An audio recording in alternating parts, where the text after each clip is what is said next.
The crash site is not secure. The rough and tumble tackle takedown of the guard. I didn't understand Yep. how this was on fire. It didn't seem right. The Enterprise has some terrible security procedures. What is going on? Today we're reviewing Star Trek Strange New Worlds, Season 1, Episode 6. Tell me what happened.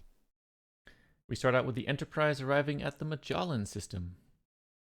In the Magellan system, they encounter two ships that are entangled in some type of combat, and the Enterprise ends one.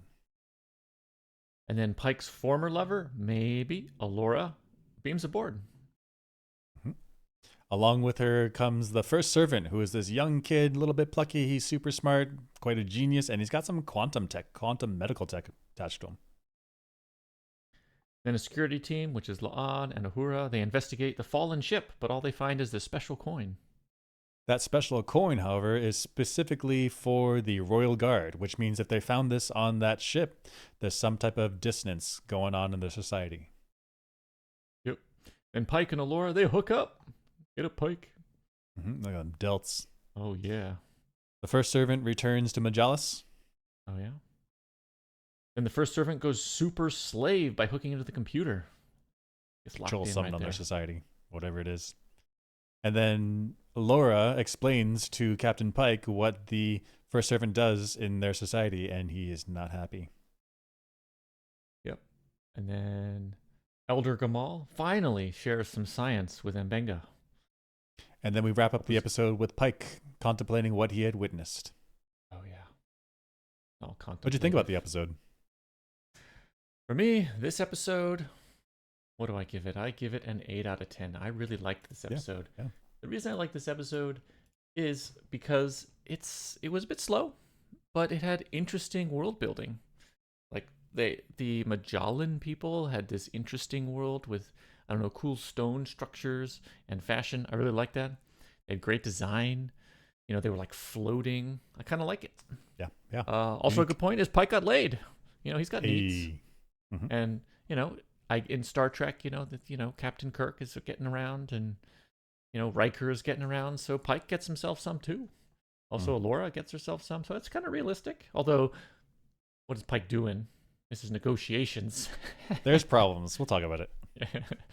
Yeah, and there's an interesting ethical conundrum between suffering and prosperity, and what does that mean? There's a fun B story about Uhura doing some security training. So all of those things together, I think it's a good episode. Some bads though. The ethical conundrum itself is kind of clunky. There's this one kid. I agree. Yeah, and I feel like there's some ways to deal with it technologically or moving or whatever. It felt a little clunky as an ethical conundrum. And then Pike getting laid. It's putting the mission at risk. Is that in line with Federation principles? Felt kind of weird. And La'an, how good at security is she? She's putting Uhura in all these dicey situations. I didn't really understand what was going on. But the goods for me outweighed the bads. I give it an 8 out of 10. What'd you think?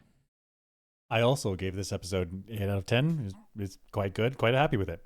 So the scientific kernel, this key question that you ask, therefore the episode launches off of, it was very good. Additionally, there was good social reflection, and that kernel was what would a society look like if all the suffering was focused down to one child as opposed to spread out amongst the community? And the social reflection is, how do you, the viewer, feel about it? And so this causes a balance. There's a balance between tolerance for other cultures versus our own hypocrisy. How do we feel about it ourselves? And I like this. I like this because only in science fiction can you really play around with these really bad. It makes you feel bad, but you're playing in a sci-fi universe, so you can think about it and then back apply it to our world. Fantastic science fiction. Also, I also noticed Pike got laid. This is the clearest advantage that I can think of joining Starfleet and being in the command branch. Like, if you're an engineer or you're the science officer, you stay on the ship all the time. Or if you're not in Starfleet at all, you stay on Earth all the time. So if you want to bang a lang with other species, Starfleet Command's the way to go. The cons of this episode is that the technology was magical. Like, when you needed it, it was there. When it wasn't there, it wasn't there. So comms could get blocked if the story needed it, or if the story needed it, you could teleport and override the Enterprise's shields. But then it would also disappear when you need it. And there was this ancient technology that the forefathers and mothers of the Majalis people, they had some technology that couldn't be reverse engineered, and they didn't even try. They couldn't find any a way around it. It was very contrived, very forced, very had to be there for that reason. I don't like this. I feel cheated. Also, that morality question, which I really liked. I really liked the question that they asked of us, but it came late. It was really right at the end of the episode. It was like, here it is on your lap. Deal with it now. I would have liked it if that morality question had built up. It was a bit clearer earlier on, so that way you have more time to see some pros and cons and mull it over, and you form an opinion. But then one character says something else, and now you see that angle and you go back and forth. I would have liked that if it came up a bit earlier. I also noticed that Lons are really bad at being a teacher. She really throws Uhura in bad situations instead of guiding her along, building her up. But okay, maybe that's just how La'an is. She's a security officer. She's gone through some shit, and so she's maybe not a great teacher, and that's okay. Maybe that's just the character. So overall 8 out of 10. There's a cool scenario, a good scientific kernel, and good social reflection that we, the audience, has to deal with. Overall, 8 out of 10. All right, let's get into it. The Enterprise has some terrible security procedures. What is going on? As the other vessel has appealed to us for help, I am obliged by both Federation law and my own conscience to intervene. Okay. Damage? Okay. Negligible. Fire.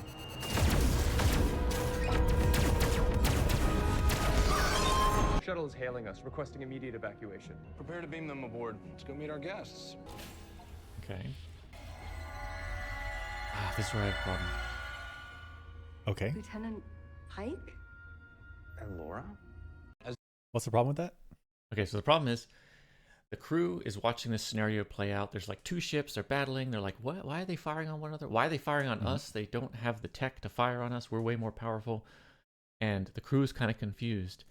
And then after the battle is over, they beam the people from one of the ships onto the bridge. And the captain is right there. This could have been a ploy where the two ships concoct this scenario so that the Enterprise is obliged to rescue them, and then they beam onto the ship, and then the captain's right there. They could attack the captain or something. I know a lot of things don't get through beaming, but they might know that. So, like, shouldn't security people be right there, not the captain?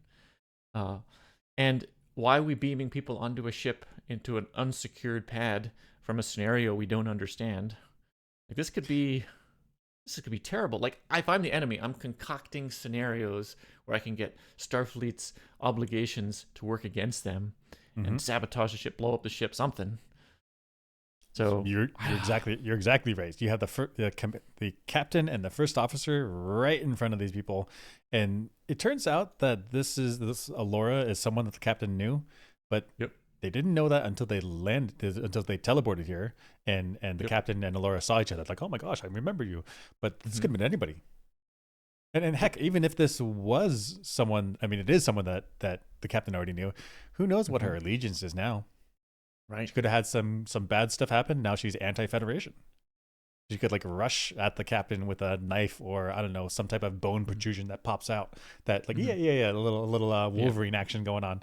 Which the teleport scanners would be like, well, that's part of her body, like whatever, right? Right. I mean, hell, they Super have three dangerous. people. They could have three innocuous-looking parts of something that, when brought together, is now a weapon, and then they kill the captain. Point. And that's a prelude to an attack. So as soon as you take out the captain, give the signal, and off we go. And then the Enterprise is confused; they're leaderless. It could be a really bad security situation. And there's no security officer here.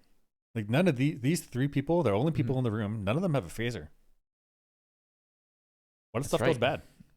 Heck, even if it's just a hand-to-hand combat, there's nobody has a phaser here. That's right. Like, where's the dedicated security team for the transporter pad? It's like, it might be boring, but like every time somebody comes in on the teleporter, they're at the ready just in case something goes down. Like, I would want that, right? You have a little ship. You have a little like adjoining room, so it's like another room, so they can hang out, do their own, like play Xbox, whatever, right? But it's an open door that comes into this room, and anytime there's a transport going in, they're like, drop the controller, get up, just go over to the transport room and make sure everything's okay. Yeah, there's like those like firemen at an airport. They're like just chilling, playing Xbox, and then light came on, go. Go. Yeah, so it's like It's kind of boring for long stretches, but super necessary, I would think. In fact, you make them dual purpose. So once the people come in on the teleporter, then you make those security people their handlers. Like, so you say security people, take them to the restaurants, take them to their rooms. If they need anything, you coordinate whatever they need. If they need, extra pillows or whatever it is, right? Yep. Your security officer, you're in charge of it. Go take care of them. So they have like some diplomatic training. It's all like courteous and perfect, but actually they're just shadowing them, making sure they're not causing trouble. Yeah. So that It's would be dual a really purpose. good system. Yeah. Oh yeah. Yeah. Yeah, but this Enterprise- is the breach in security. This is a breach. This is a bad procedure. Bad procedure. Terrible procedure. And it's the 1-2 combo. That's like the most two important people. Oh, it's bad. Right. Where's third in command right now? Who knows? I think Lon's she's probably on the bridge, but who knows? Yeah. Right. There's going to be some time of disorientation for the crew if the captain and the first officer goes down without anyone knowing for quite a while, minutes. Gosh, man, if the first officers, if the captain and the first officer, and then also the teleport technician, if they all go out at the same time, then the people that came in can leave the hallway, and there's like, who even sends a message to the bridge? That's right. Yeah. It'd be confusion for quite a while before people are like, what the hell just happened? What's going on? Is the captain, where's the captain? He's dead. What? People running around the ship. Yeah. Bad procedures. So the attack was actually, I guess, executed by Uhura, and it's her first day at the weapons station. Muted. Again. Captain, I was trying to graze them, but they fired and changed course right into our weapons. So the surprising thing to me is first that it's Uhura's first day, and they're giving her live weapon attacks. Like, it's her first day. You jump into the system, you're watching this fight go down. Get someone with more experience do this stuff, right? Right. The second part that's surprising is that she says that she was trying to graze them, but then when the enemy ship was shooting, they recoiled and it went right into the Enterprise's phaser. I'm surprised that it's that manual. It's like I'm holding the button and then I'm aiming, like just ballparking it, and I'm holding it until I let go.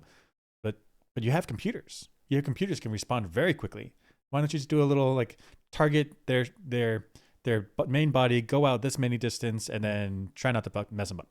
Program them in. The computer can respond super fast.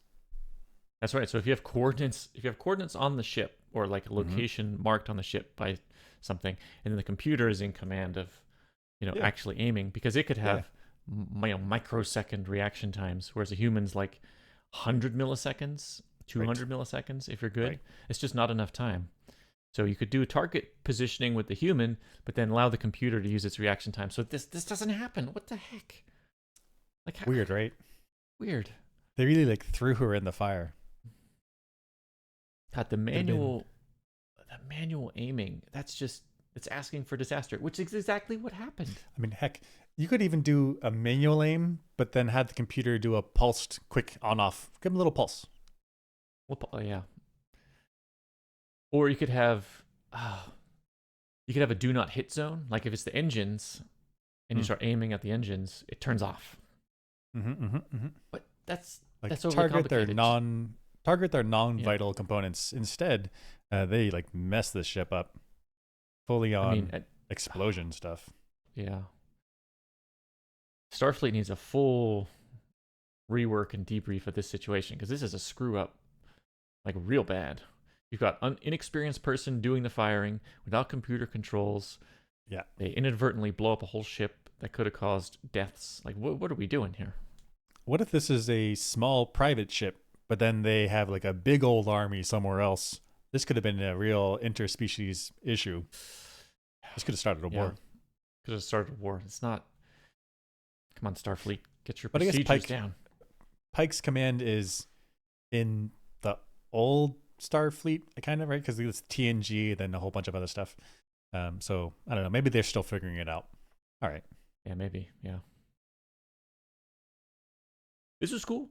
We've seen this topography of this planet here, and what stuck out to me is the mountains, the relief of the mountains and the craters. It looks really big to me. Oh, you're saying So- that if this is a planet, these Mhm. craters are like Yeah. mountains, like they're huge. Right. Yeah, I also thought the same thing. So my first thought was like, this doesn't look quite right. These mountains, if we calculate what the mountain size is, it's going to be so huge. Like, this is unrealistic. Okay. But so I was like, let me calculate it based on the picture, and I did. And Oh, actually, okay. they came out fairly reasonable. So here's the stats of the planet. It looks like if we look at the mass, they don't tell us the radius, but the mass is slightly less than Earth. So So that's four- 4.1 times 10 to the 24th kilograms. Yeah, that's Yep. pretty much Earth. Yep. And then I put the Wikipedia page down here. It's got the Earth mass. An Earth mass denoted as these things. The unit of mass, yeah, a planetary mass is defined as Mhm. Earth mass, and it's 6 times 10 to the 24th. So pretty close to the size of Pretty the close. Earth. Yeah, So the radius of this planet is Earth-ish, probably. Earthish. Yeah. So there's a picture I have over to the left of, I took the picture right here and I drew a circle that matches the radius of the arc that we see. Okay. And then It comes out to be this expanded circle. it out. Oh my gosh. Yeah. Yep. So that would be the size of the planet given the picture. And then I drew a line from the surface down to the center to get a radius. Yeah. And if you zoom way into the picture, there's a little tiny line that represents the height of the crater right there. Okay. Which so this I little think segment. that little segment. That would be the height line. Although I think I made it too long based on the perspective. Maybe It's like hard to half tell. that. It's hard to tell. Hard Yeah. to tell, but it's estimate.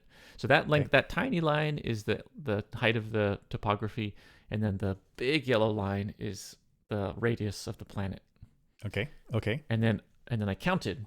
If you go to the left, yep, the yellow line there, that long one is the radius, and then I lined up the line segments and I counted.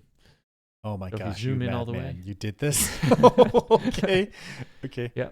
So that's the little line segment. And I just stacked them. So And then I 1, color-coded 2, 3, 4, 5, 6, 7, 8, 9, 10. And then Yeah. you switched colors so that way you could easily differentiate them. Okay. Exactly. So each color changes a stack of 10. So 1, Yeah. 2, 3, 4, 5, 6, Yep. 7, 8, 9, 10, 11, 12, 13, 14, 15 and a little bit. Yeah. So I think it's 154. 100, Little yeah, that's lines. correct. 154. So little 154 little line segments create the radius of the planet. So that's 154 mountains adds up to be, or the heights of these things adds up to be, okay, the full radius of the planet. That's right. Yeah. There's some calculations over to the left a little bit more. It says the number of little bars, which represents the height of the mountain, is 154. Okay. And h is the height of the mountain. So the height of the mountain is equal to the radius of the planet divided by the number of little bars, which is the radius of the planet divided by 154. And so the first calculation is for the moon, Earth's moon. That's the radius of the Earth's moon, 1.74 times 10 to the 6 meters divided by 154 is 11,000 meters. 300. Yeah. Yeah. Is that Which reasonable for a mountain? Well, Everest, I believe, Yeah. is about 8 to 9,000 meters. So this is like totally reasonable for a mountain. Yeah. And then if it's Earth it wasn't extreme. Like I was expecting these mountains to be like way too tall, impossibly tall. Yep. And then if we plug in Earth's radius, which is Mhm. 6.4 times 10 to the 6 meters, divided by Mhm. 154, we get about 41,000 meters. Which is Which a is- lot taller than Everest, but like factor of 4. But not it's not extreme. It's not like 10,000 times taller. Like that seems Right. crazy. Yeah. And since I think with the perspective, I overestimated the size of the topography. Maybe if we cut that in half, it's 20,000 meters. Like that's high, but that's really reasonable. Maybe especially if you don't have lots of erosion. So, like, wow, great job, graphics team. I thought it was going to be too much, and it ended up being like a really cool picture of a planet with realistic topography. Like, awesome. Somebody in the graphics department did their homework. I mean, I guess they did that calculation that you did. Yeah, great job. Yeah, Great job. I was impressed. Very cool, TNG. Yeah. What? So how high are Very these cool. mountains? Strange I New would- Worlds. My estimate is 20,000 meters for these mountains. Yeah. Which is double-ish Everest, which Yeah. reasonable. Okay. Sure. Double-ish Like is it. not. Yeah, it's not like 20, 30, 100 times like that. That's Yeah. starts crushing itself. Right. So after being rescued by the Enterprise, Alora has this bargaining posture, which I think is unreasonable. Starfleet regulations requires us to investigate any vessel that attacks us, with or without your cooperation. If you insist, I'm coming too, with or without your cooperation. Like, that's cute, and you see Spock's reaction where he's like, "What? That's crazy." But it's cute that she uses Pike's words. She like mirrors it, but his reaction is like, "What?" Because she just got rescued. She just got rescued off of her shuttle, which was failing life support. Right. So what is her realistic option of with or without your assistance? You're going to get on your shuttle that is failing. What is this? Right. So if Pike wants her to go, she goes. If Pike doesn't want her to go, how is she going to make him bring her along? Like, that doesn't make any sense. Like, The only exception is if her ship is functional, then she can go on her own. But it's not. She got rescued. But even then, Pike could be like, "You're not going. You're confined to the brig." Like, he has the power to do that. There's no bargaining power here. Weird bargaining posture that she chose. Weird. Super weird. I mean, she just wants to, get some. Little She wants to get flirty piked. flirt. Little piked. That's the verb. That's what I'm using from now on. Yep. This guy. He wants everybody in the Federation who is sick to just die. Disease and suffering will be things of the past. On Majalis we have a saying, let the tree that grows from the roots of sacrifice lift us where suffering cannot reach. We have no disease of any kind. Wait, what did he say? So wait, what? So first off, they've cured all diseases. They have no diseases. And he's like, am I going to share this technology with you? Absolutely not. Because of this saying that makes no sense. What is this saying? Can we listen to it? What is it saying? Disease and Yeah, suffering what is he will be saying? things of the past. On Majalis we have a saying, let the tree that grows from the roots of sacrifice lift us where suffering cannot reach. Wait, let the tree that grows from the roots of sacrifice raise us to a place where suffering cannot reach. Okay. So that means they have a sacrifice, which I think we Okay. learn later in the episode is the sacrifice of children. Okay. Raises up society to prosperity. And if the Okay. adults got together and suffered together, that would be less prosperous than sacrificing children? What? What? I guess. Like, what? What does that have to do with sharing tech? Like, What does that have to do with sharing tech? we have people who are sick. Do you have tech that cures it? Oh, you do. Can you have it? Absolutely not. We sacrifice children. We sacrifice children, and it's our children, not your children, so that's our tech. That's our Maybe tech. that's what he's saying. Like, Is that a oh. good bargaining posture for him? Because so they're not a part of the Federation, right? They're not. Yeah, So it behooves them at this point in time not to share tech. that's right. But they could still do treatments. That's right. They don't have to share it. They could be like, okay, can we bring people in to your society and pay you- for it. and pay for it or whatever, exchange for it? Yeah. But we won't share it until you're an official member of the Federation. Right. Like, So- I guess an example would be like liver disease. You don't have to give us your technology how to cure the liver disease, but if we have people with disease, like, can you help them? Like, we'll give them to you, and then you heal them up, and then send them back. Seems okay. Yeah, sure. No, he's That like, way no. they'll retain their technology. Yeah. But he's like, no. Let him die. Oof. Oof. And Brutal. the saying, actually, now that I've deciphered the saying a little bit, it is a non sequitur. It has nothing to do with sharing tech. Right? Yeah. Yeah. He's talking about how his culture has this sacrifice ritual that makes everyone else like able to wipe their hands of it. And then he says, because of that, I don't want this other thing to be shared. What? Right. It's like, okay, you have a problem with your organized society, but that has nothing to do with sharing tech. What the heck? This guy, what? Okay. These people are all twisted up inside. It's red flags. Red flags already. Red flags, yeah. And he gets super angry. He's super angry about his job. His job is just to take care of one kid. That's great. That's an awesome job. Why is he angry? You're a doctor. I was, until I became the father of the first servant. Now he's my only patient. This scanner is rudimentary, but still pretty interesting. So he's a doctor. He wants to like treat people, and now he only treats his one kid. So I can see it kind of like if you want to help a lot of people and you want to encounter new problems all the time, then yeah, taking care of one kid is not so great. But also, it's a super chill job. Like instead of having hundreds of patients, I get one who's most of the time healthy. Just chill job, just clock in and relax. I mean, actually, children are, pretty much healthy most of the time. And if they do get sick, it's like they get, they get the flu or they get a cold, like throw them some ibuprofen. Even like a broken bone or whatever. But it's not like these long-term, like liver disease, kidney problems or whatever, right? Yeah. So he's got one patient. It's a high importance job. Yes. And he's complaining? Right. It's like an aircraft mechanic saying like, I used to have to maintain an entire fleet, but now I only have to maintain Air Force One. Like, oh, it sucks. Like you have one plane to maintain, and it's an important one. It's not like I have to maintain this like one random rich dude's small private airplane. Like, oh, like nobody respects me. It's like the most respected patient. It's centered to the entire society. Why is he complaining? It's like if you're an aircraft mechanic on an aircraft carrier, it's busy all the time, solving problems, high stress, and then you're forced to become the Air Force One mechanic. You're like, I miss the stress, I miss solving problems, I miss it. But it doesn't mean you have to be a grump. You got a pretty sweet job. Right. Come on now.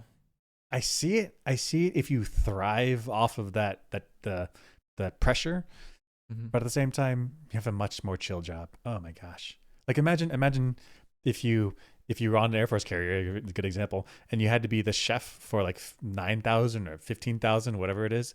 It's a slog, like an absolute slog, an entire like really long hours and like grueling heavy work. But instead, you're like your follow-up job in your civilian life is private chef for one family.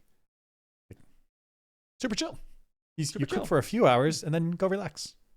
Relax, yeah. Go play some video games or something. Do whatever you want. Yeah. I didn't understand. He's a grump. He's angry about it. Really, it's just so angry. It's your own kid. This is the ship that the Enterprise attacked, and it's now down on the surface of whatever planet. I didn't understand how this was on fire. It didn't seem right. Okay. So I get this overarching view of it, fly around, and so here's a crater, I guess it's in, and this is the mountains, I guess, around the crater, and here's space. Space is up here. Yeah. And so what surprised me is it looks like there's no atmosphere, and so if there's no atmosphere, there should be no fire because fire requires oxygen, and even these billowing smoke, you need an atmosphere for that. Otherwise, it's just like spreads out. Right, so fire on Earth, you need the fuel and you need the oxidizer. The fuel would be like the wood, and the oxidizer would be the oxygen in the atmosphere. Oxygen, yep. And if you take away one of those, then the fire is no longer a fire. It gets put out. Right. So if there's no atmosphere, there should be no fires. So there has to be an atmosphere on this planet, right? Oh, I see. You're thinking of it the other way. I'm thinking of it like if there's no atmosphere, there's no fire.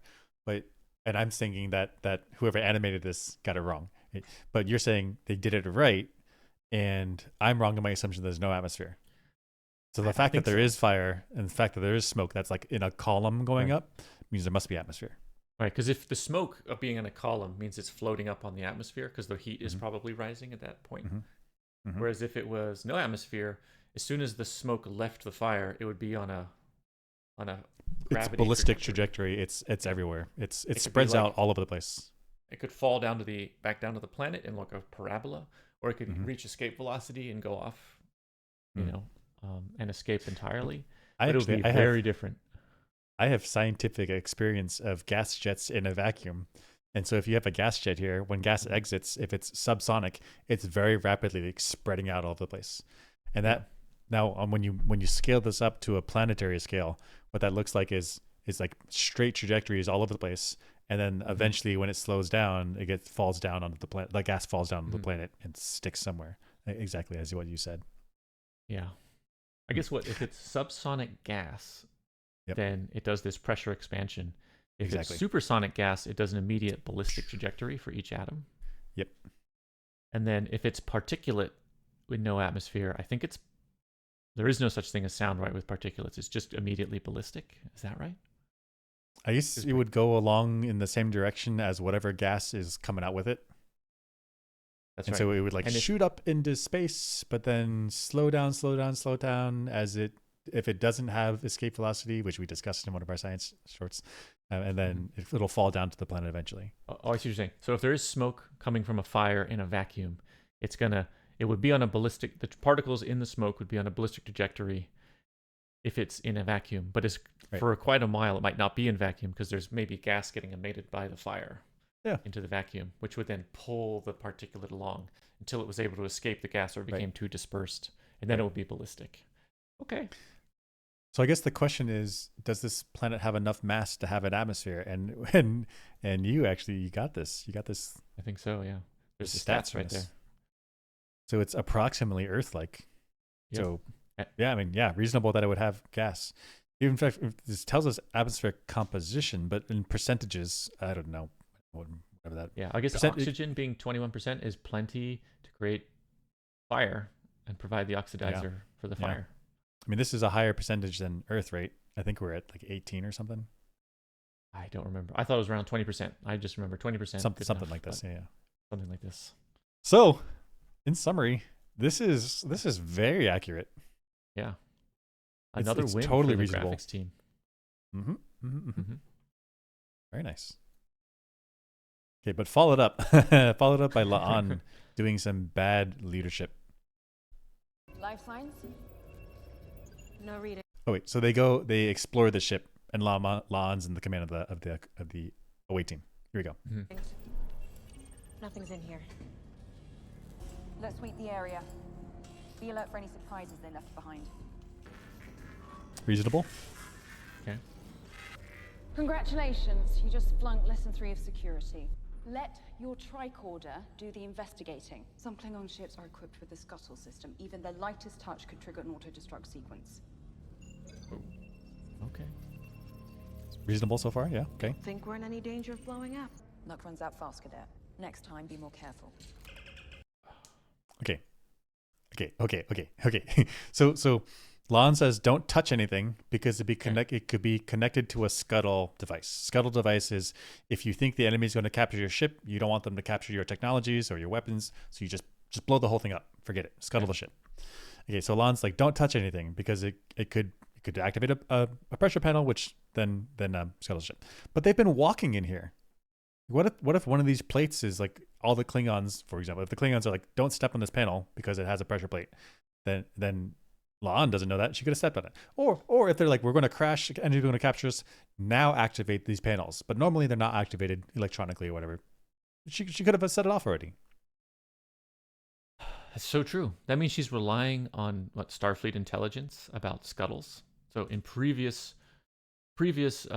crashes and other intelligence gathering operations, they found that the screen could have a super sensitive situation and the ship blows up. Popping. But if the Klingons know that the Starfleet has that intelligence, they may have altered their systems, in which case this is very risky. Right. So it's even worse than that because Uhura is untrained and you've got a high consequence situation if she screws up and she's untrained.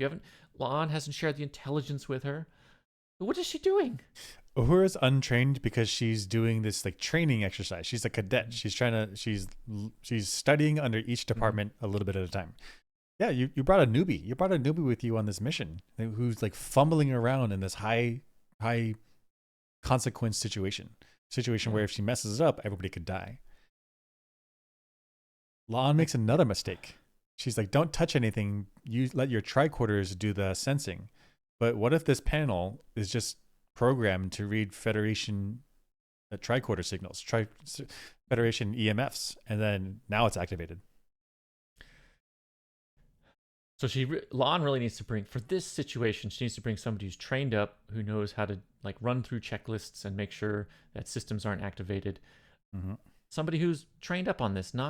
This is too sensitive of a situation and too high consequence for an untrained person to be here. This is crazy. Yep, crazy. They shouldn't even be in here. Because if what I said was right, that the Yeah. tricorder could activate the scuttle device by EMF, then them being in here and scanning it already is death sentence. They should be in a shuttle outside scanning from afar. That's right. If Klingons do these booby trap things, then going into the shuttle or the craft is No good.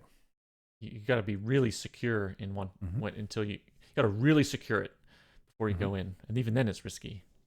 The law has all these rules about how to do security, but they're not good. they could end up, they can get whoever is there dead. That's right. Bad example.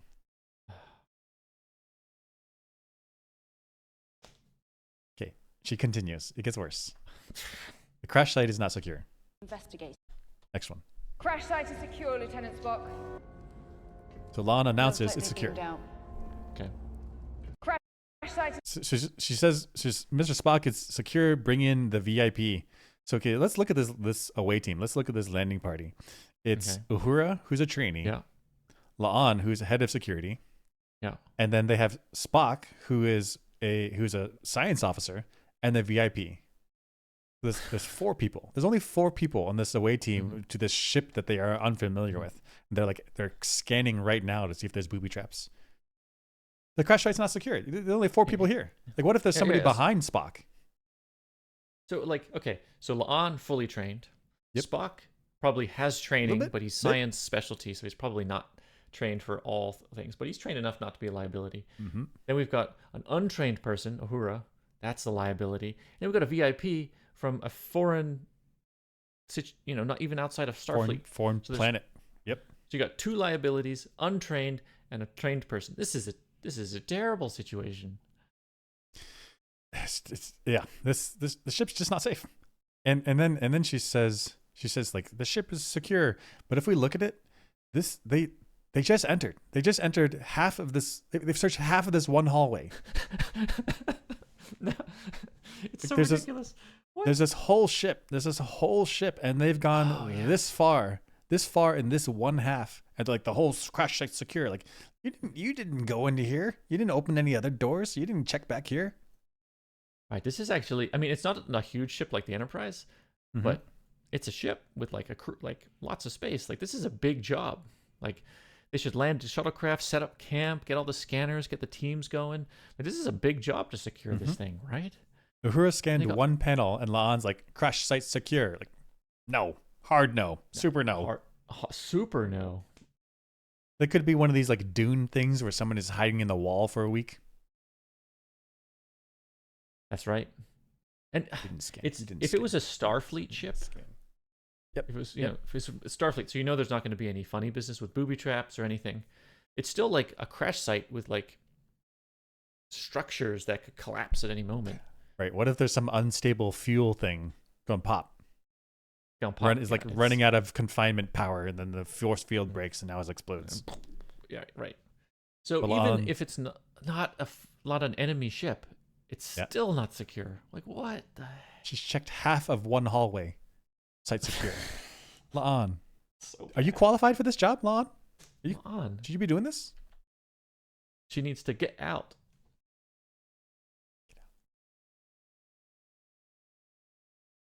So Pike and Alora figure out a loophole to get Pike on the planet, so that way we can see what's going on down there.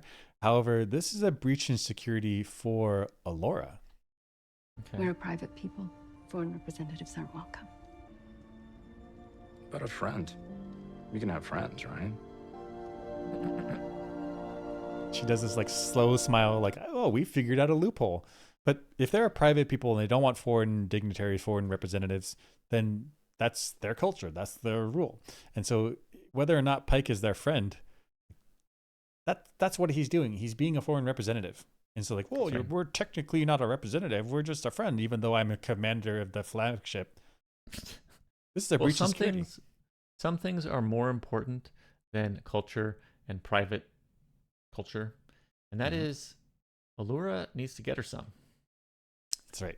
She's so thirsty. She's thirsty for days. And last time she saw Pike, he was a lieutenant, and now he's a captain. Okay, captain. He's now a captain. And then, like, who she doesn't seem to have a boyfriend or anything Nope. in her society. So she's like, she's thirsty, real bad. I'm gonna make this exception to my culture's hard rules about no foreign people, because look at that smile, look at that hair. She wants him in. Just look at that uniform. Looking good. All those pips. All Doesn't them matter if it's a pips. different culture. You don't understand what the pips are, but you know there's 4 of them. 4 pips. Yep. This is an interesting scene because 52,000 times the speed of light. Is this the actual speed of light? Where'd this number come from? Do you know the speed of propagation of subspace radio signals in long-range communications? I believe it is roughly 52,000 times the speed of light. Wow, that's super slow. So my understanding is that nothing can go faster than the speed of light as we understand the universe right now. Which would mean if there was a speed faster than the speed of light, would that be the new speed limit of the universe? Oh, Or so something this else is going on. This is the question was about the speed of communications in subspace. In Star Trek, they do these subspace communications that go faster than the speed of light. Otherwise, it would be the same speed as our ships. And so 52,000. Why is it 52,000? I don't know. And Is okay, let me. 52,000 a special number? Okay. So first off, how can we not break the speed of light, general relativity, special relativity understanding we have today? And I think it's this. It's called subspace. So when you want to communicate between 2 points in space, instead of sending a direct beam via light, which would take way too long, you pop into subspace, travel at the speed of light, and you traverse much shorter distance. Okay. And you pop out again, and you send your communication. Okay. So this is the like slip space, subspace, way to get around relativity. I think that's what they're doing, right? The difference, yeah, I think so. That's exactly right. So the difference in speed for light in the real space versus subspace is a factor of 52,000. Right. I guess. I mean, yeah. Sure. Okay. And then why 52,000? Well, they're pulling in physics of subspace, which we don't have an understanding of in the modern world. It likely doesn't exist, but is it a special number? Is 52,000 a special number? Okay. Well, AI says it's not special. Yeah. AI says it's not special. Yeah, let's look at it. Not So it's not prime. Okay, that's true. Composite, which they're saying not prime twice. An even number. Okay. Not a perfect square. Let's maybe ask, is 52 a special number? Okay. Yes, 52 is a special number in several contexts, including being an untouchable number. What? A non-cototient? And the number of cards in a standard deck. Oh, okay. I recognize that one. Sure. What's an untouchable number? An untouchable number, meaning it's never the sum of the proper divisors of any integer. Wait. That's too... Okay. It's never the sum of the proper divisors of any integer. So I think like take 6. Let me see if I can figure this out. It takes 6. The proper divisors are 2 and 3. 2, 3, and 6. All right. And 1. We think we avoid 1 because the word proper might mean not 1. Okay, I guess. Okay, and then I can add them up. Like 2 plus 3 is 5. Or no, 2 plus 3 plus 6 is 11. Okay, yeah. So 11 is not untouchable because 2 plus 3 plus 6 is 11. Okay. Something like that.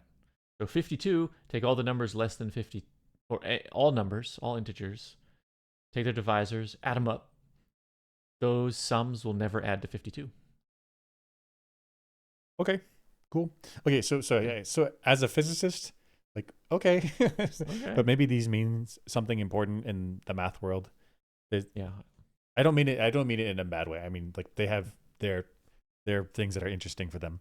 Well, I mean, it's like when people were doing pure math back in the 1800s, a lot of people are like, this is never applicable. And then 100 years later, in computing, it becomes super applicable. So even if it seems silly now, it may not be silly in the future.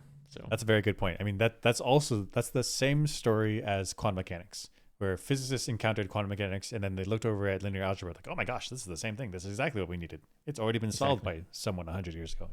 Yeah. So mathematicians, keep doing your thing, please. Please. Yep, super important. non-cototient, meaning it's not equal to x minus phi of x for any integer x, where phi of x is Euler's totient function. Okay. What? Okay. I read it. Let's look at it. What is totient function? Totient. Totient. Okay, well that's non-cototient, and Well, there it is. Euler's totient function. Euler's totient function. Okay. In number theory, Euler's totient function counts on the positive integers up to an integer n that are relatively prime to n. What? Please decode this. So if there's a number n, and For if example. two numbers, let's just do the example. Okay, let's do the example. Okay, for example, the totatives of n equals 9 are the 6 numbers 1, 2, 4, 5, 7, and 8. Okay. They're all relatively prime to 9, but the other 3 numbers in this range, 3, 6, 9, are not, since GCD. The greatest common denominator? Thank you. Greatest common denominator, 9, 3, 9, 6, 9, 3 are all 9. Therefore, this Euler's function of 9 is equal to 6. As another example, 1 is 1. The only integers in this range of 1 to... Okay. I see. Cool. I Some math undergraduates laughing at me right now. What is this? I think two numbers are relatively prime if they don't share any common denominators. Okay, so 5 and 7 don't share a common denominator, so they're relatively prime. They're relatively prime, and they're also both prime. Okay, bad example. So 4 and 9, they're both not prime, but Right. their common denominators are none because they would have been None. 2 and 3. Right. Exactly. So they're Okay. relatively prime, but neither are prime. Okay. And then this takes the number n and counts how many relatively prime numbers are below that. Or relatively prime to n. How many numbers are relatively prime to n? And you would expect that number to get higher and higher as the number gets higher and higher. And it looks like it's weirdly linear. I'm looking at that graph over there. That's kind of weird. So this is the first 1,000 values of this function. Top line represents the function where p is a prime number, which is p minus 1. And it's weirdly linear. Yeah, that is weird. Yeah. And there's other patterns too. There's sublines below. Yeah, why is there structure to this? See, this is why mathematicians do their thing, because they're like, this is so... I would expect this to be a scatter thing, but then it's like, why is there a weird structure? And then they figure it out. I see it. I mean, in some sense, this is... Yeah, I've heard this many times. Math is the purest form of physics because it doesn't care about any of the particular dynamics. This is straight up how numbers work. And the numbers are showing us there's weird ways that numbers work. How else to say that? Yeah. It's some statement of this is how our world is. So super cool, but maybe the number 52,000 isn't special in a number way. I mean, it's got some cool properties, but that being said, sure. There is something cool about this. In fact, kind of mind-boggling to me, is that we just explained this quotient, non-cototient idea, and all we had to deal with was prime numbers. And while it did feel, for me at least, very abstract and very weird, prime numbers is something that we learned in school in something like 4th-ish grade, maybe. Yep.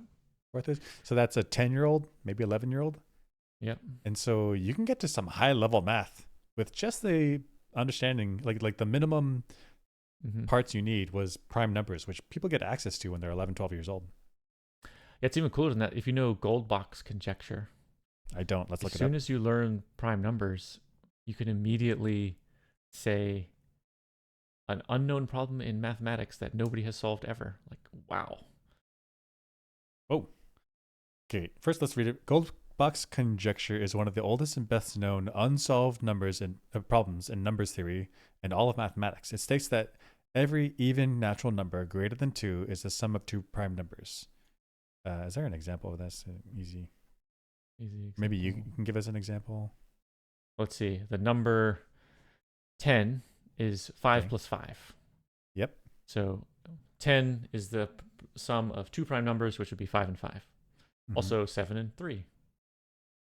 And so this says that all numbers 0 to infinity are the sum of 2 prime numbers.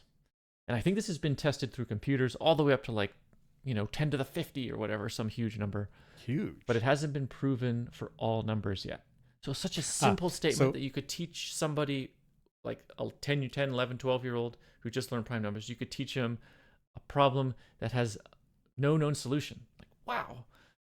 Just because, let me understand what you're saying. So that it's been demonstrated that this is true, that you can take any even number and it'll be the sum of 2 prime numbers. You can demonstrate that it's true, and it's been demonstrated by computers up to 10 to the 50, some enormous number.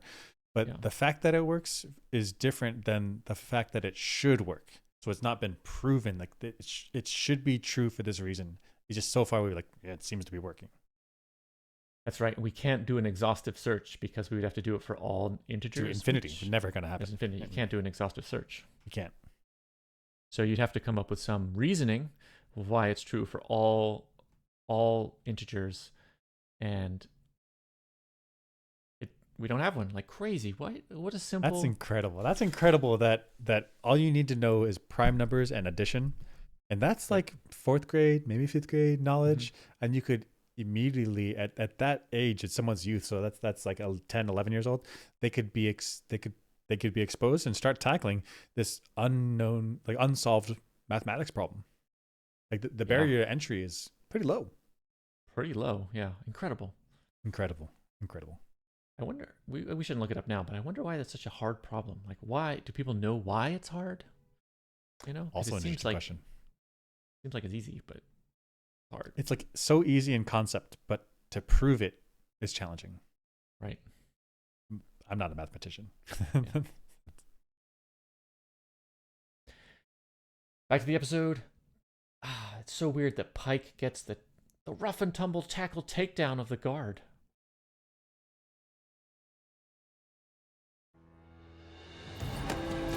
Okay, guard comes in, vaporizes a guy. Woo, vaporize. Miss. A trained guard gets taken down. Second trained Another guard. trained guard. Taken down.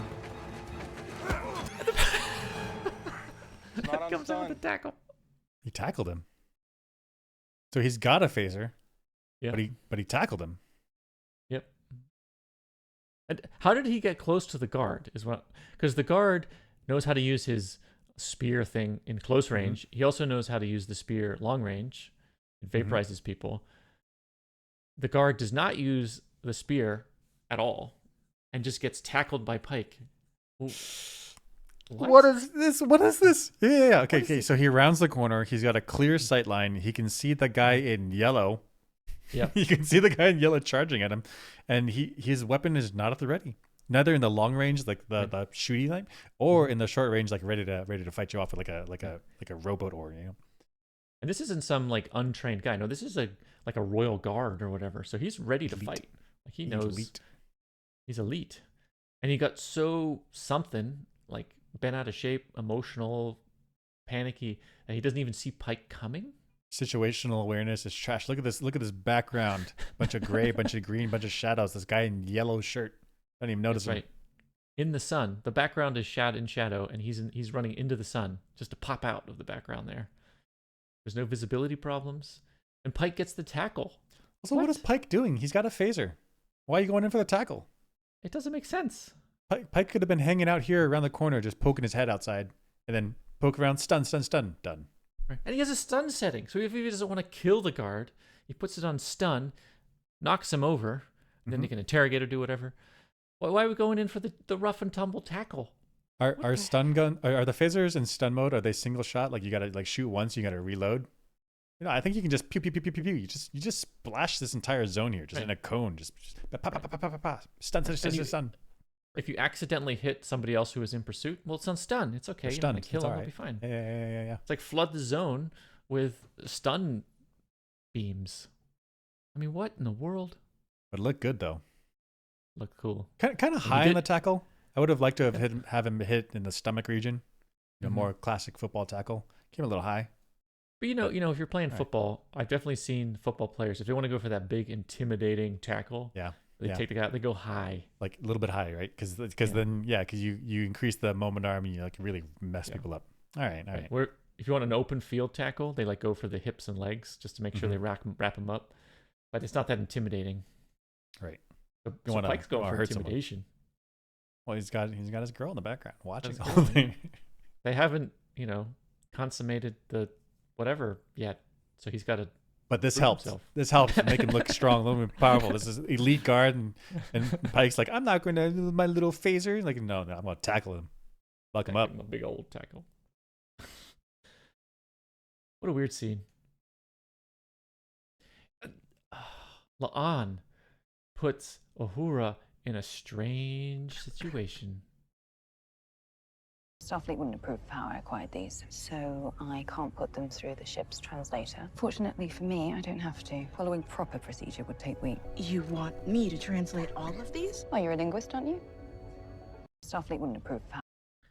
So my thought is, if I'm Uhura, so La'an gives me these things to translate, and she says, we're not going to follow regular procedure. I want you to translate them yourself. So when I hear that, I'm thinking, well, I need to report La'an, because we need to do things according to procedure and regulations. Good security officer, no matter what, would adhere to regulations and do things properly. Oh, on the other hand, my superior officer is giving me a direct order, and I'm a trainee. So I should follow the order. So now I'm stuck. Do I be loyal to La'an, or do I report La'an? And for me, from my perspective, if I'm Uhura, I'm like, this is a test to make sure that I follow regs, even if a superior officer gives me a bad order. Follow regs, I report her immediately. Right. To me, that would be passing the test.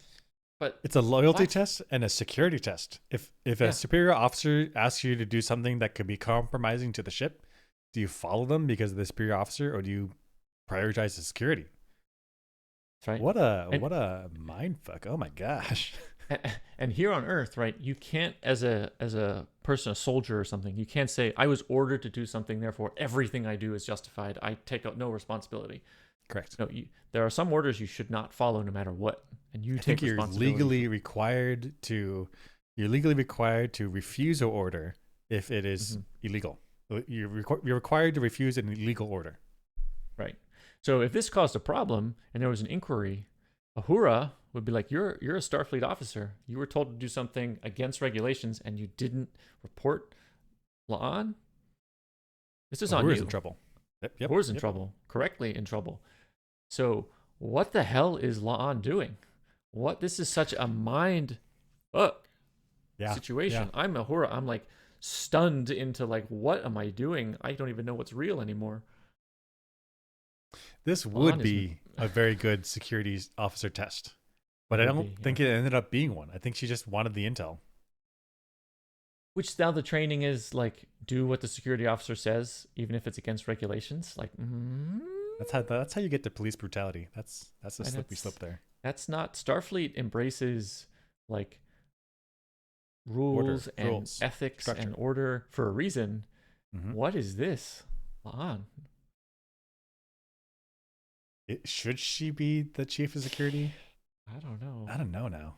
Jeez. I like her though, but I don't know.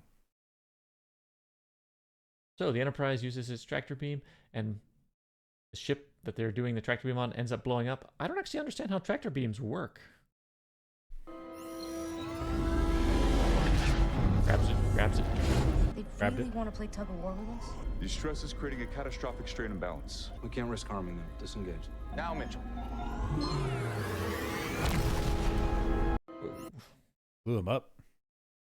So my first question is, how do tractor beams actually work in Star Trek? Can we like look it up on Memory Alpha or something? Oh, I see what you're saying. How do tractor beams work? Memory Alpha. Yeah, like what's the technobabble? Obviously, we don't have tractor beams in real life. What does it say? A tractor beam or stabilizing beam was an attenuated linear graviton beam used by starships and space stations to control movement of external objects. An attenuated linear graviton beam. Okay, so attenuated means weakened, linear means straight line, and then graviton beam means it uses graviton particles, which is this mass communicate, or is it? It's the particle that communicates between different gravity fields. That's what it is. And so, I somehow, guess somehow it's analogous to it's analogous to photons travel between electric objects to tell them where it is. Graviton, same thing for gravity. So it's mass moving, I guess, mass controlling. Yeah. So what I'm hearing is the Enterprise is sending out a beam of gravitons, which are Okay. tailor-made to make the ship that the gravitons hit be attracted to the Enterprise. Yeah. And then they can like dial in the settings so that it can come in slowly. Right. Or dial in the settings so that way it stays still. Sure. Stay still. Sure. I guess, yeah. So if it's got thrust one way, we can dial in the settings so that the force of gravity from the beam of gravitons completely counteracts the thrust of the ship and it stays put. Okay. And then if something is coming towards you, gravity is a pulling force, but if you can change it to be like in heavy mass, then it says I'm too heavy to move. Stay still, I guess. Right. Okay, so in this situation, they hit the ship with the tractor beam. It went to warp. Okay. And somehow the gravitons cause stresses in the ship. So it must not. If you go to warp, maybe the warp bubble screws up how the gravitons hit the ship and causes differential stress on the hull, which can tear it apart. That was my interpretation as well. So the ship goes to warp while the gravitons are trying to hold it stationary. And so then there's like this pull on the ship. And then when they cut off the tractor beam, it's like that stress is no longer in balance where it was with the tractor beam. And then ship falls apart. I guess. I don't know. I'm filling in blanks. That's right. That makes sense to me. Oh, okay. Wait. Now I'm withdrawing my statement because they said that they had to let it go because it was going to explode anyway when the ship tried to go to warp, but they were holding on to it. So I assume they let it go a touch too late, and so exactly. The hull broke apart. Whereas if they had let go like a second earlier, maybe it would just go to warp. Yeah, could have. Yeah. See it. Okay. Yeah, I mean, gosh, they could have chased. Yeah, they could have chased it. I don't know. Although making a beam of gravitons at the required intensity to move a whole ship, that's a lot of gravitons. I have no intuition. I have no idea. Yeah, no way. No intuition. She plead the fifth. This made me angry because Pike got some legitimate questions that should be answered, and Alora's reaction is just nothing. You still haven't explained how the fate of your planet could rest on the head of this child. It's complicated. Or why Elder Gamal would kidnap his own son and put the fate of his planet at risk. Or why you failed to mention that the kidnapping plot started on a colony of your people.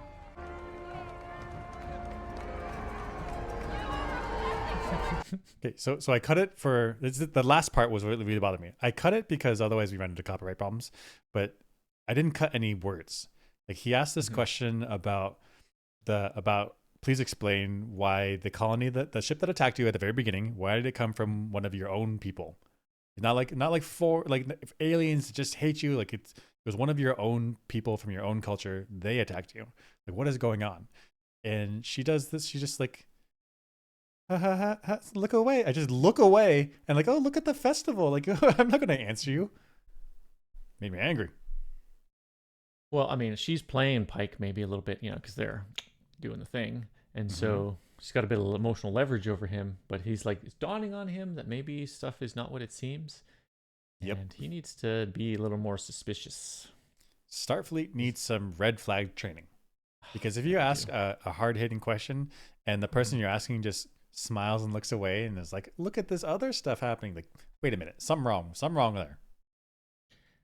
I think step one of the training would be don't hook up with hot people in the other species. Step one. Or, I mean, don't hook up with any people in the other species.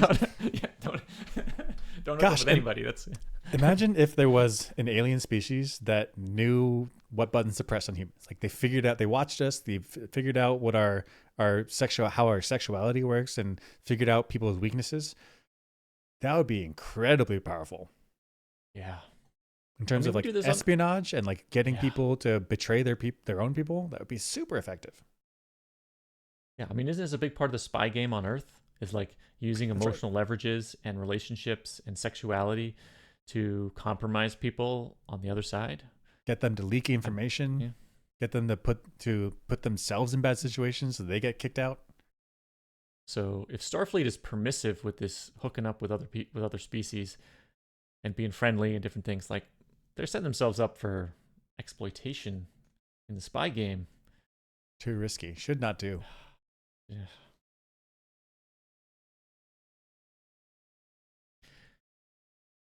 And what is it? The Magellan people? They need anime kids? Why? What the heck? What? The machine needs the neural network of a child to function. Our founders designed it that way. We don't know why. Wait, what machine? Yeah, so the machine that's down below that's helping like do the calculations to keep the society elevated and prosperous. Oh, yeah, okay, yeah. It needs a child. What is this? What is this? Gundam? Evangelion? What is this? I see what you're saying. Yeah, why does it need to be a kid? Yeah. And we got pictures. We got pictures of. So Gundam does it, where these pilots need to be teens, and they did it again in Gundam Seed, like where all the pilots need to be teens, and in Evangelion, teenagers. They're like young teenagers. They're like something about the brain. It's just the machine like links with them better. If it's an adult, it doesn't work. It doesn't work. Like, what is this, anime? What is that? Yeah. Why can't we have an adult volunteer for this machine and take the big sacrifice, knowing exactly what they're getting into? Yeah, get me like a 60, 70, 80-year-old, an adult that lived their lives. Yeah. Like, why does it need to be a child? Yeah, because it's like like anime. It's anime stuff. Yeah, weird situation. So I'm getting mixed message. I'm getting mixed messages from Star Trek for satisfying the needs of the many. Okay. Will they suffer? Yes. We don't pretend otherwise. We live in gratitude for him. Your whole civilization. It's all founded on the suffering of a child. Can you honestly say that no child suffers for the benefit of your Federation? That no child lives in poverty or squalor, while those who enjoy abundance look away? Okay, so a couple things are going on here. One is that this is the kid, this is the first servant. He plugs into this machine, and then this somehow he's doing computations in his head or something. I don't know. It makes their society work. Yep. And so, on one hand, I mean, when Spock said it, Spock said the needs of the many outweigh the needs of the few. Well, he's the few, and the needs of the society is for him to suffer like this in order for the rest of society to work. So this is okay then, right? Needs of the many outweigh the needs of the few. I'd say there's a lot of nuance there. I think the biggest problem with this is it's a child who may not understand everything about what's going on. Yeah, okay. If it was a consenting adult making the sacrifice, maybe that's slightly different, although still problematic. Gosh, and they do that in the scene where they ask him, like, do you want to do this? He's like, yes, I willingly do this. And then he sees the dead body of the previous kid, and he's like, ooh, right? And she ushers him. She hurries him up. Okay, so that's a legitimate point, that it's the needs of the many outweigh the needs of the few when you have a consenting adult that understands what's happening, not when you're abusing a child. Right. The second thing that's in like, here. Oh, go ahead. I was also gonna say, like, intention matters. She's like, people suffer in your society too, but it's like we're trying to eliminate it. You're making it happen. So, like, sometimes outcomes matter more than intentions, but here, like, she's calling them out, but like intentions matter, right? The society that tries to not do evil is better than the one that lets evil happen. And they're like, okay, it's fine. Fine. Also, she did a weird thing here. She did a weird thing here where she's like, children, you're saying children don't suffer in your society? Well, in the Federation, where they have replicators and stuff, I don't know if they do. Like, is this a little bit of a, she's talking about 21st century Earth, right? But he's living in 23rd or 24th century Earth.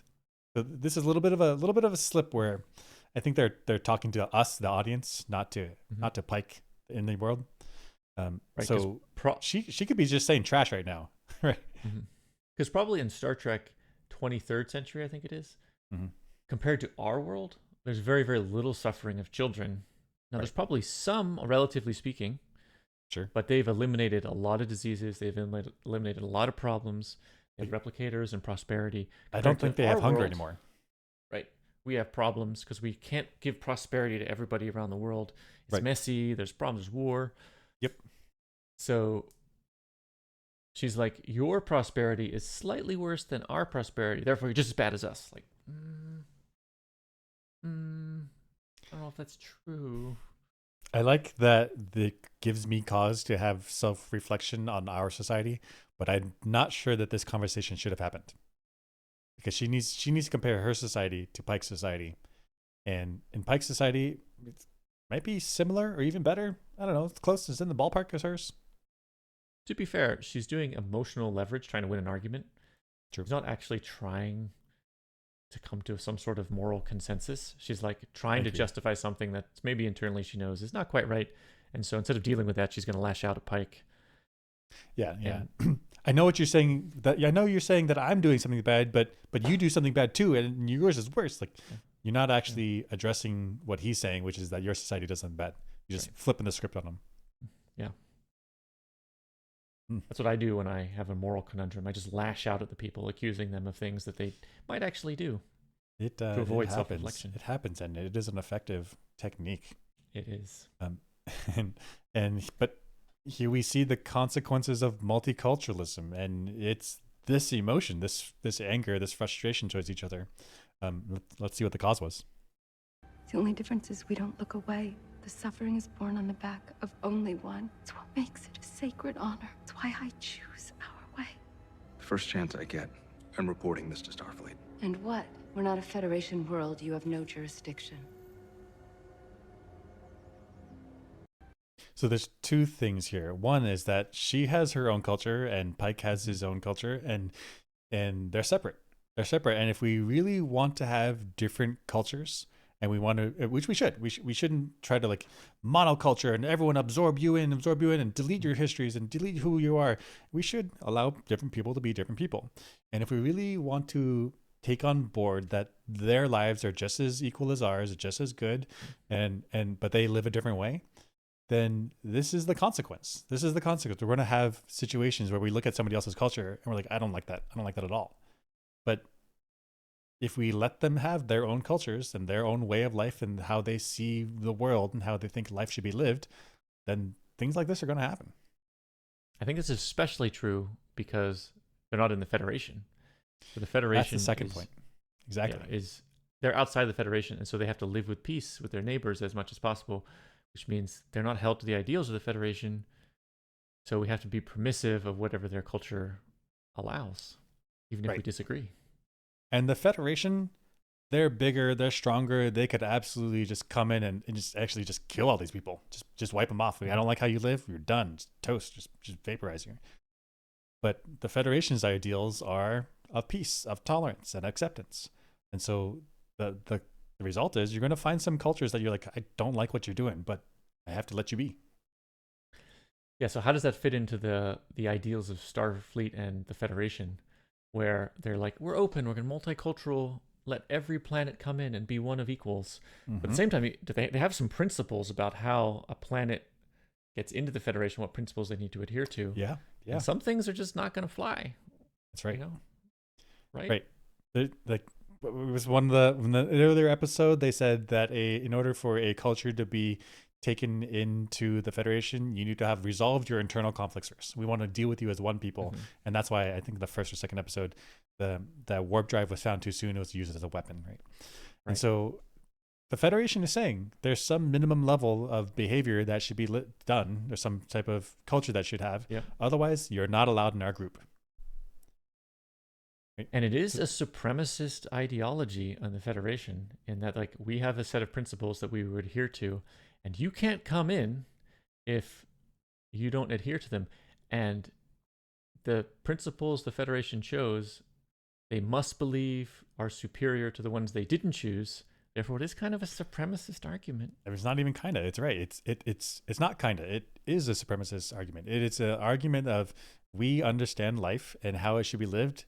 These things that we think are bad, and they should not be done. Doesn't matter who you are. You can't be inside our group if you do those things. Mm-hmm. So if we don't have that supremacist viewpoint and we really treat people like equals, well, and we're like accepting and tolerant of their lifestyles, we're going to encounter these things where they do something that we think is immoral. I don't know what to deal with it.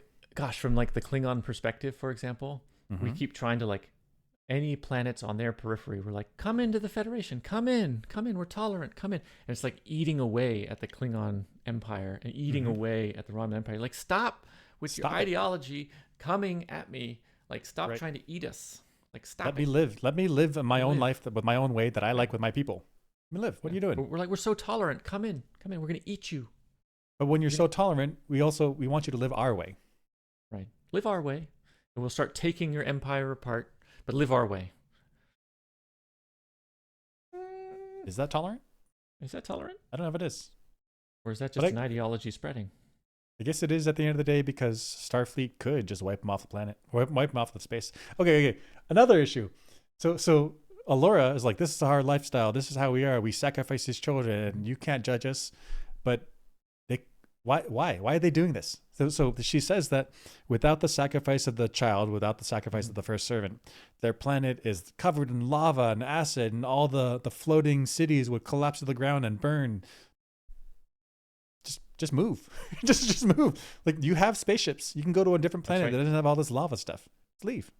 And you get rid of this moral conundrum by like moving. You've proven that you can live on a hostile environment. There's probably a much less hostile environment within the solar system you're in. Go there. Just leave.